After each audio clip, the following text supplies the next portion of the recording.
Today's conversation, I'll be talking with Kaya Henderson. She does a lot of different things from podcast host, entrepreneur to expert in education. She is the former superintendent for DC Public Schools, and she is the CEO and founder of Reconstruction.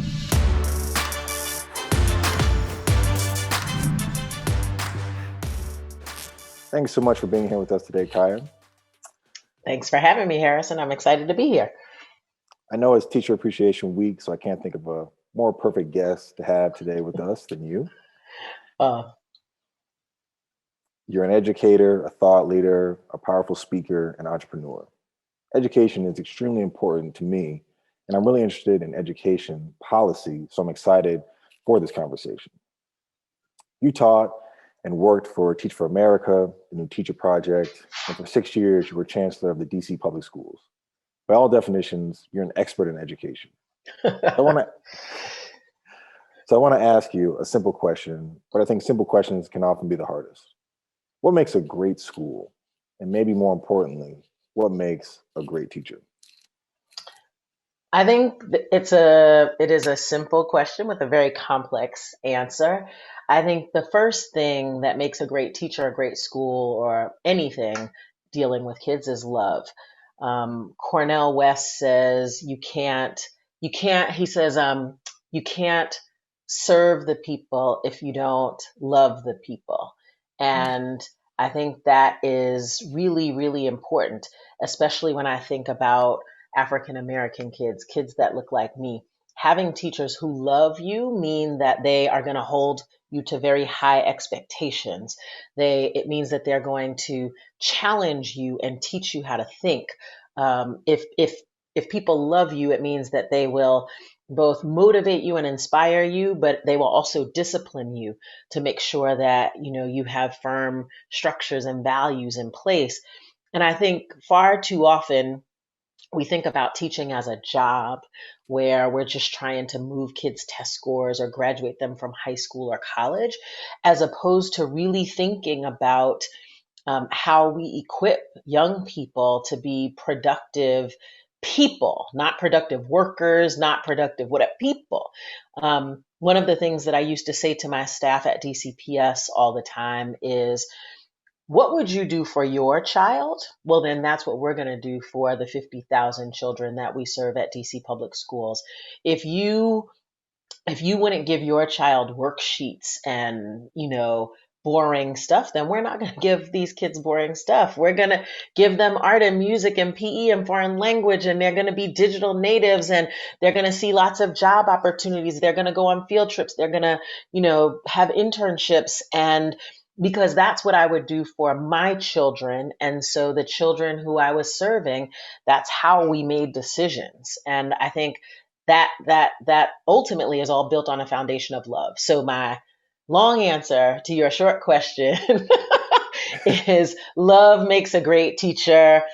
A school is a place filled with people who love their kids and are willing to go above and beyond for them. And that's what I think our kids need. I think there's something really interesting about being in charge of a public school system in our nation's capital. I'm curious to know from your perspective how administrations interact with public education. How can elected officials aid or derail the education system? And what are you looking for from candidates when you're evaluating their education policy? It's interesting because in Washington, D.C., after years of what some would call a failed education system, we shifted our governance to a mayoral controlled situation. So the school board was eliminated. The mayor, the biggest politician in the city, was now in charge of schools. And what I would say to you is, we could not have turned around what was the lowest performing urban public school system in the country if we did not have this mayoral control. So the mayor became an incredibly important part of the DC Public Schools turnaround story. I had the pleasure of working for 3 different mayors over the course of my chancellorship. So I learned a lot about politics.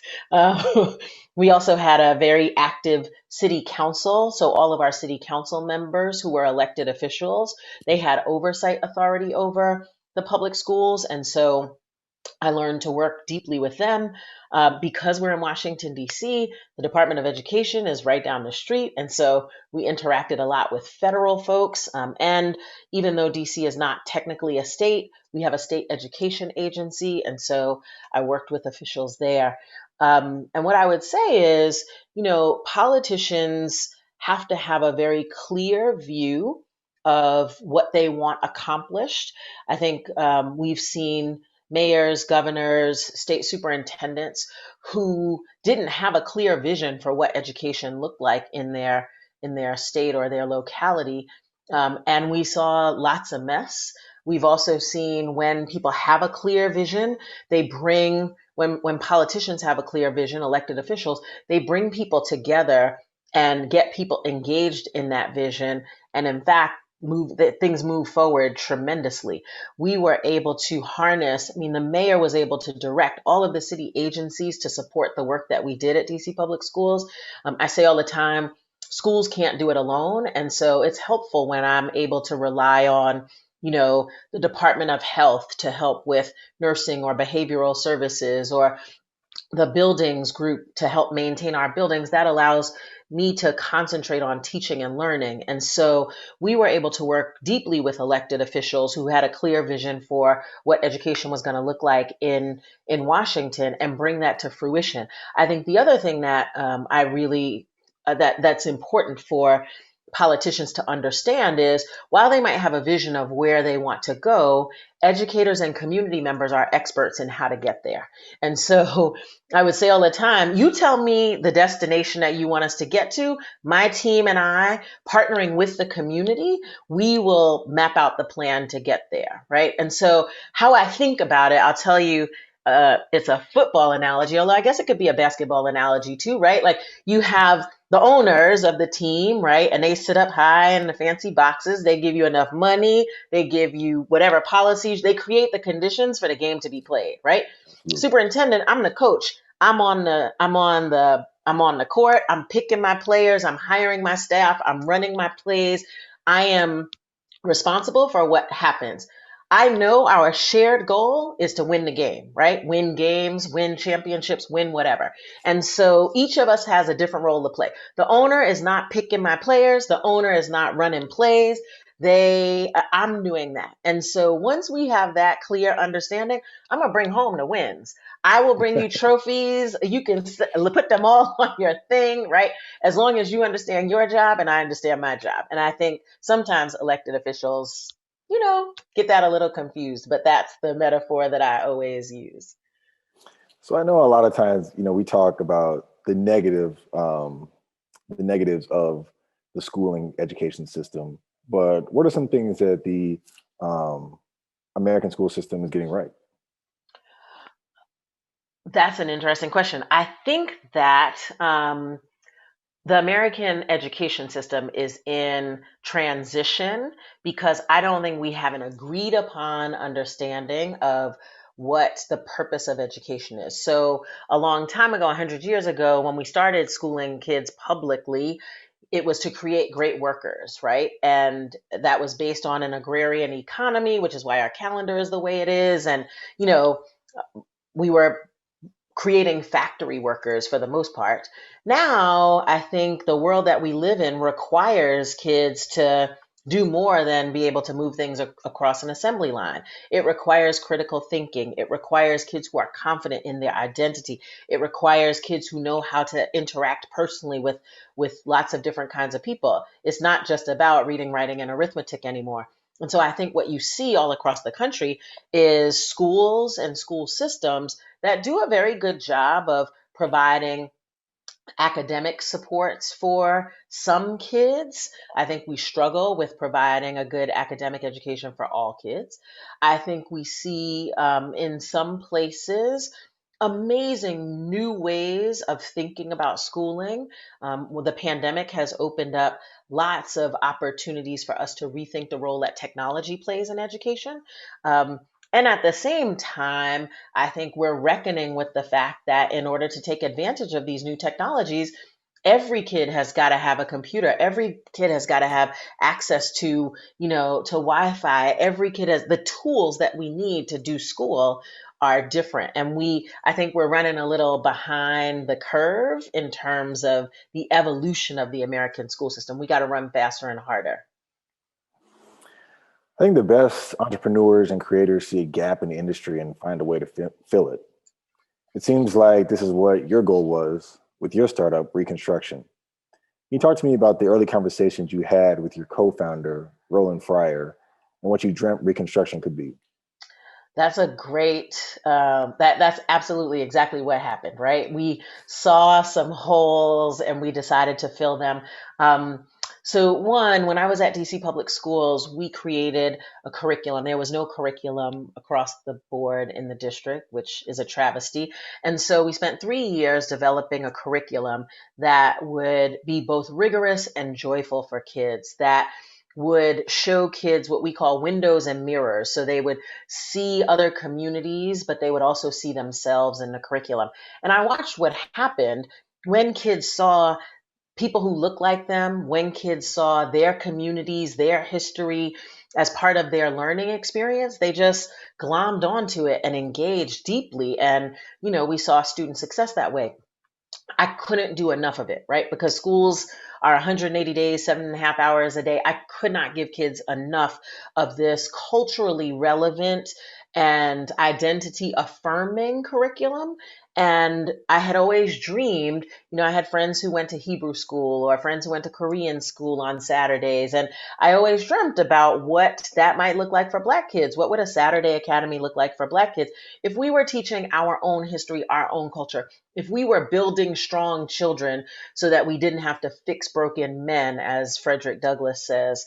And so, Roland and we did some cool work together around incentives when I was at DC Public Schools. We paid kids for increases in their grades and behavior and homework. It worked really well. And so we come up with cockamamie ideas. And I was in Boston. We went and had tea. And he was like, let's do something for Black people. And I was like, let's do something for Black people. I got this idea about this kind of Hebrew school for Black kids. And he was like, oh, yeah. He's like, and we should make sure that tutors are involved because a lot of Roland's research shows the impact, especially on Black kids, of having a high performing tutor. And he's like, and we should put it on a platform because, 60% of Black kids live in the South and not all in big cities. And so we wanted to make sure that this was available for kids, whether they are in, on the Upper West Side or in West Virginia or in, Western Georgia. Like we wanted it to be accessible and we started cooking this thing up. And that's where, that's how Reconstruction was born. The gap that we were trying to fill was that, we wanted culturally relevant, positive imagery for Black kids so that they see themselves in what they're learning. And we know that that makes a difference for who they are in school and who they are in life. So I grew up in Iowa, and comprehensive Black history in public schools was nowhere to be found. What? Do you have any personal anecdotes of learning something about Black history growing up that shaped you? And anything that you learned as an adult that you thought, how did no one teach me this as a kid? Yeah, I mean, I was fortunate enough to grow up in a very Black community with a Black mama who was a teacher. And so there was a whole lot of stuff that was taught in school and was also taught at home. And so I had this idea that Black people could be anything because at the same time that, I learned about, Thomas Edison and his invention of the light bulb, I learned about Lewis Latimer, or I learned about George Washington Carver, and so I knew that Black people could be scientists from the very beginning, right? I just had a sense of possibility about who I could be as a Black person because I had all of these examples, as part of my both formal and informal education. And I think, I even think about Juneteenth is coming up, right? And like 2 years ago, last year, whatever, like people had no idea what Juneteenth was, right? That literally parts of this country did not get the emancipation message until 2 years after the Emancipation Proclamation. And now, right? people have a holiday and they've got off work and we're doing Juneteenth celebrations and whatnot. But literally, there's so much of American history, of Black history, that people don't know. And Black history is American history. It just is. I mean, you're absolutely right. I think there's a thought that goes around that the horrors of our country's past are too much to teach our children, but we don't talk enough about the dangers of not teaching them that history. What do you think the dangers are of teaching American history with rose-colored glasses? Yeah, I mean, this is the whole conversation that's happening in these state houses right now, right? Around critical race theory and anti racism and who gets to tell the American story. And I think, first of all, it wholly underestimates our young people to believe that they can't handle the truth. In fact, they deal with complex stuff. They see complex things all the time. And part of education is helping kids make sense of complex things, right? And so I think it's intellectually dishonest to say that our kids can't handle the truth. I think it's also dangerous to paint this picture of to lie to kids. It's just dangerous to lie. Kids need to know what the truth is so that then they can chart a new path. These are our future leaders, right? We Every place in the world has atrocities. Every government has done things that it's not proud of, or what have you. And the only way that we move forward is kind of truth and reconciliation, if you will. Let's be honest about what it is, right? There were lynchings, there were state sanctioned lynchings. That's not the case anymore to that extent, but let's talk about how we make sure that that doesn't happen again, because the danger of not knowing your history, of course, is repeating it.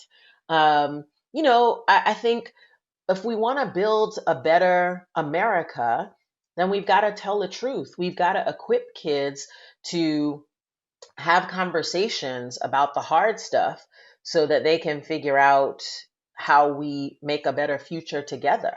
And I think that when you don't, you have people who, I mean, you just have what I would say the problems of democracy. Look at the riot on January 6th in the Capitol. That was based on a whole bunch Yeah. of people who believe a different history, a different current event than what was actually going on. And they attacked our nation's capital.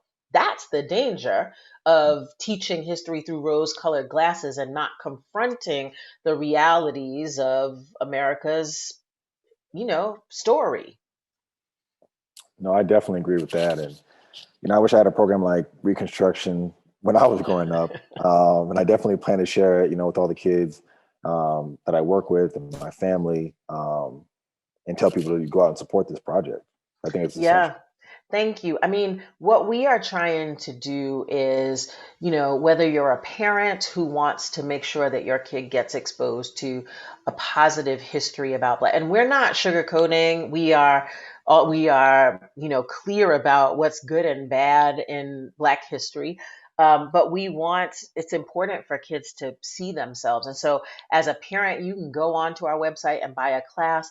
As a school, we are working with schools who are using us to supplement. We're not trying to, supplant what's happening in schools. We're trying to complement and supplement. And so we work with a number of schools all across the country where they are providing Reconstruction classes to their kids after school, in some cases in school during enrichment hour.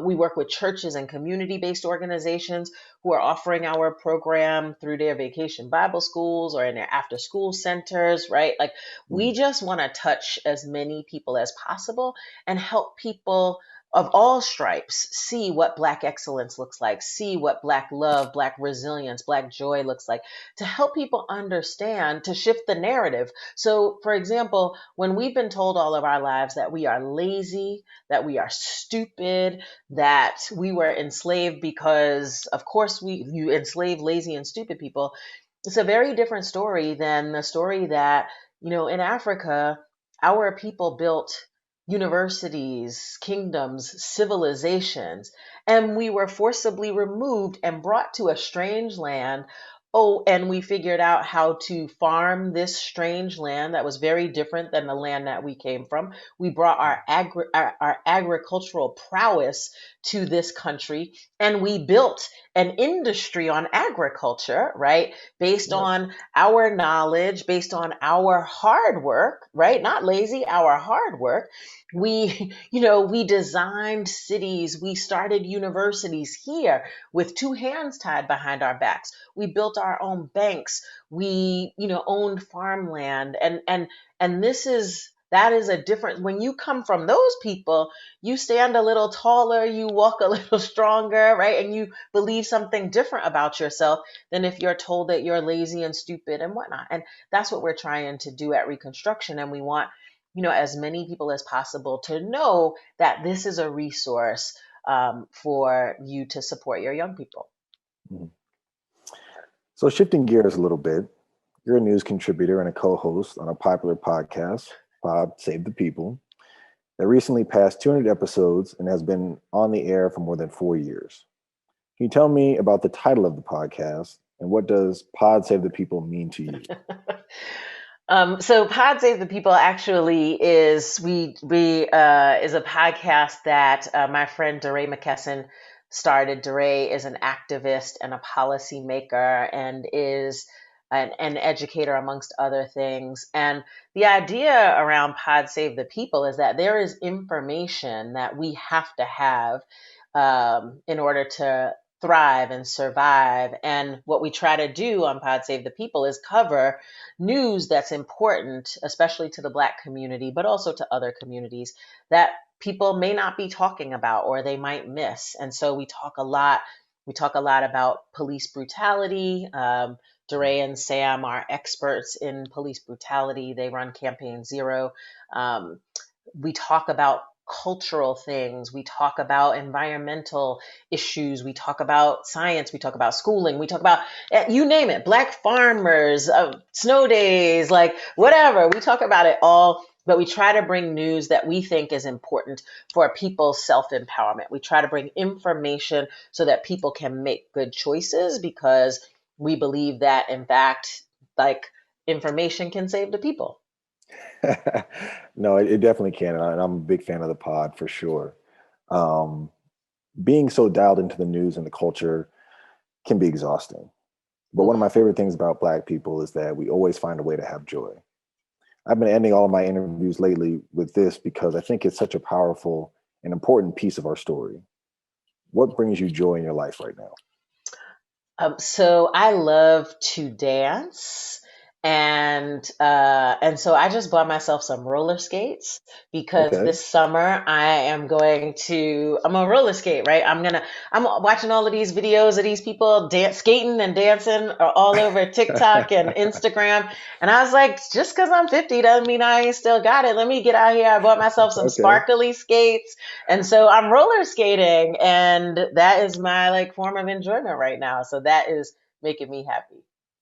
I love it. I love it. Kaya, thank you so much for the time today. Thank you so much for all the things that you're doing.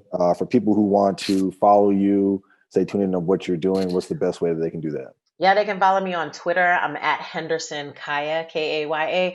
You can follow me on Instagram at Kaya Shines. Perfect. Well, thank you so much. We'll definitely be tuned in and continue to do the great work. Thanks, Harrison.